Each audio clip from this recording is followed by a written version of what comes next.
ඇත්තටම ඒ නිසා ඔගේ ජොබ් එක නැති වෙයි. ඒ නිසා ඔගේ ජොබ් එක නැති වෙයි කියලා ඔයාලට බයක් තියෙනවා. අද IT ෆීල්ඩ් එකේ ඉන්න ගොඩ දෙනෙක්ගේ හිතේ තියෙන ලොකුම ප්‍රශ්නේ මේක.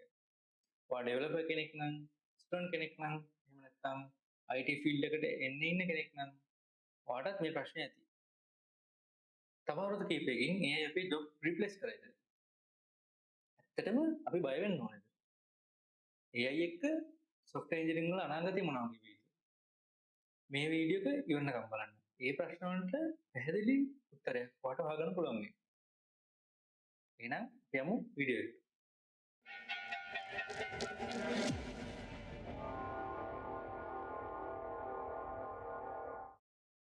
AI අද වෙනකොට කොච්චර පවර්ෆුල් වෙලාද? අද වෙනකොට ChatGPT එකෙන් සම්පූර්ණ වෙබ්සයිට් එකක් හදාගන්න පුළුවන්. උදාහරණයක් විදිහට ඔයාලට කියන්න පුළුවන් නිකන් උදාහරණයකම create a React dashboard with user authentication and charts or something. එතකොට AI එක basic structure එක, එතකොට components, code session, code structure එක, ඒ වගේ දේවල් එයාට පුළුවන් කරලා දෙන්න. දැන් Claude වගේ AI tool එකක් ගත්තොත් project structure එක analyze කරන්න, code explain කරන්න, solution explore කරන්න ඕන දෙයක් කරන්න පුළුවන්. ඉතින් මෙච්චර දේවල් AI එකට කරන්න පුළුවන් නම් software engineersලා තවත් මේ ඉන්ඩස්ට්‍රි එකට අවශ්‍යද? ඇත්තටම ප්‍රශ්නයක් තියෙනව නේද? ඔව් ප්‍රශ්නයක් තියෙනවා. ඒක කතා කරන්න කලින් අපි බලමු what AI is good at.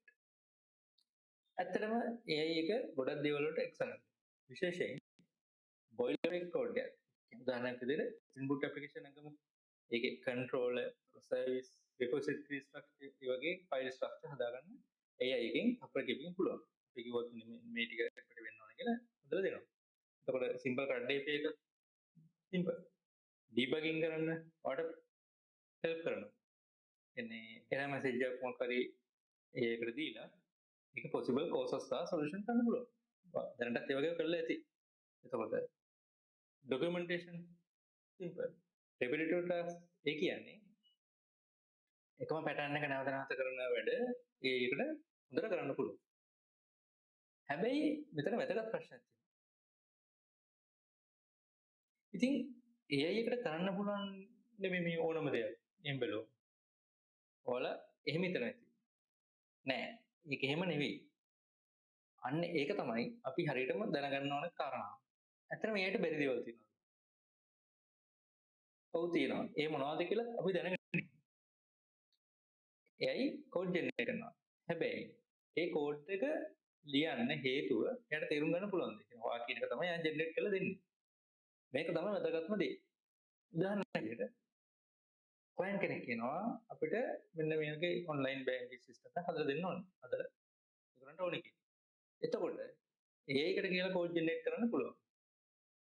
අවුලක් නැහැ. හැබැයි security requirement මොනවද?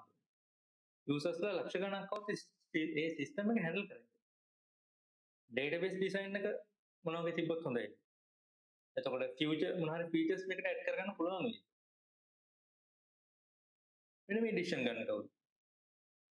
AI එකට ඒව පුළුවන්ද? බෑ. එතකොට we need an engineer. අන්න ඒ නිසා AI code generate කරනවා. හැබැයි software engineer problem solve කරනවා. මොනක තමයි වෙනස? AI ගැන හිතන්න ලේසිම විදියක් තියෙනවා කියන්න. ඒ මොකද්ද? AI කියන්නේ ඔයාගේ ටීම් එකට අලුතෙන් ජොයින් වුණ ස්මාර්ට් ජූනියර් ඩෙවලොපර් කෙනෙක් විදිහට හිතන්න. ඒ කියන්නේ සාමාන්‍ය ඩෙවලොපර් කෙනෙක් විදිහට හිතන්න ජූනියර් ඩෙවලොපර් කෙනෙක්. ඒතර එයා කෝඩ් ලියනවා, බග්ස් හොයනවා, සොලියුෂන් සජෙස්ට් කරනවා, ඩොකියුමන්ටේෂන් හදනවා. එයාට ඒ වැඩ සිම්පල්. හැබැයි එයාට එක්ස්පීරියන්ස් එක අඩුයි. ඔයා රික්වයර්මන්ට් එක දුන්නා මෙයා සොලියුෂන් එක දෙයි. හැබැයි එයාට ඒ සම්බන්ධ තියෙන නොලෙජ් එක අඩුයි. එතකොට සීනියර් එන්ජිනියර් කෙනෙක් අහනවා එයාගෙන්. මේ සොලියුෂන් එක ප්‍රොඩක්ෂන් රෙඩිද? එතන මේකේ සිකියුරිටි ඉෂුස් මොන හරි තියෙනවද? එතකොට අවුරුදු දෙකකට පස්සේ මේන්ටේන් කරන්න පුළුවන්. හැබැයි මෙන්න මේ ජජ්මන්ට් එක තාමත් ඉංජිනේර කෙනෙක්ගෙන් එනවා. because AI is not much reliable. එතකොට ජූනියර් ඩෙවලොපර්ස් වලට මොකද වෙන්නේ? ප්‍රශ්නයක් තියෙනවා. අපි මෙතනදී honest වෙන්න ඕන. ජූනියර් ඩෙවලපර්ස්ලාට කම්පිටිෂන් එක වැඩි වෙනවා. විශේෂයෙන්ම repetitive task හරි repetitive coding job වල ඉන්න කට්ටිය. උදාහරණයක් විදිහට simple කඩේප් එකක් හදන්න. මේ වගේ ටාස්ක් එකක් කලින් ඩෙවලොපර් කෙනෙක්ට දවස් කිහිපයක් ගියත් අද AI එක පැය කිහිපකින් කරගන්න පුළුවන්. හැබැයි ඒකෙන් ජොබ් නැති වෙනවා කියන එක නෙමෙයි මම කියන්න උත්සාහ කරන්නේ. අලුත් ඩෙවලොපර්ස්ලාට වෙනස් වෙන්න වෙනවා. පරණ අයත් වෙනස් වෙන්න වෙයි. ඔයා මෙන්න මේ වගේ කෙනෙක් නම් මොනවා වගේ? කෝඩ් ටයිප් කරන කෙනෙක් වෙනකොට ප්‍රොබ්ලම් සොල්ව් කරන ඩෙවලොපර් කෙනෙක් වෙන්න. එහෙම වෙන්න වෙනවා. because මම කිව්වා what AI is good at. ඉතින් අපි යාට බැරි දේවල් කරමු. හරි අපි කතා කරමු එතකොට AI era එකේ successful software engineer කෙනෙක් වෙන්න කොහොමද? ඔයාගේ ජොබ් එක සිකා කරගන්නේ කොහොමද? පළවෙනි කාරණා AI code generate කරගන්න. හැබැයි AI output එක හරිද වැරදිද කියලා ජජ් කරන්න knowledge එක ඕනේ වෙනවා. ඒ නිසා ඔයාට data structures and algorithm එතකොට programming concept double OP හරි එතකොට තව තියෙනවානේ සෑහෙන concept ඒවා ඉගෙන ගන්න වෙනවා. so double OP වගේම තව databases networking වගේ fundamental strong කරගන්න. දෙවෙනි කාරණා තමයි system map විදිහට හිතන්න. junior developer කෙනෙක් හිතන්නේ මෙන්න මේ feature එක implement කරන්න කොහොමද කියලා. but experienced engineer කෙනෙක් හිතන්නේ users ලා 1 million now මේ system එක scale වෙයි. එතකොට architecture එක maintain කරන්න ලේසිද වගේ දේවල්. එතකොට ඊළඟ කාරණාව තමයි senior engineer mindset එක develop කරගන්න. ඔයාට assign කරන task එක විතරක් complete කරන එක නෙවෙයි වැඩේ. ඒක විතරක් ඔයාට grow වෙන්න අමාරුයි. try කරන්න. business requirement understand කරගන්න. එතකොට suggest better solutions. කියන්නේ කලින්ට වඩා හොඳ solution suggest කරන්න ඔයාට knowledge එක ඕනේ. ඔයාට fundamental සම්බන්ධ knowledge එක ඔයාට ඕනේ වෙනවා. එතකොට ඔයා අනිත් අය code review කරන්න. මම junior කෙනෙක් නම් මම seniors ලගේ code review කරන්න. ඒක වැරදි දෙයක් නෙවෙයි. මොකද ඔයාට දැනගන්න පුළුවන් ඒගොල්ලෝ කොහොමද මේ code මේ problem solve කරේ කියලා. ඒතර ඒගොල්ලෝ පාවිච්චි කරලා තියෙනවා එක design pattern හරි software engineering principles. ඒතර ඔයාට ඒවා ඉගෙන ගන්න පුළුවන් ඒගොල්ලෝ code review කරලා. ඊට පස්සේ ඔයා try කරන්න ඔය තියෙන comment forums වල මොනවද technical decisions ගන්න. එනවාට කෙලිම decision එකක් ගන්න බෑ. senior කෙනෙකුගේ help එක හරි ඔයා decision ගන්න. කියන්නේ ලොකු meeting වල කතා නොකර ඉන්න එපා. කතා කරලා decision ගන්න බය වෙන්න එපා.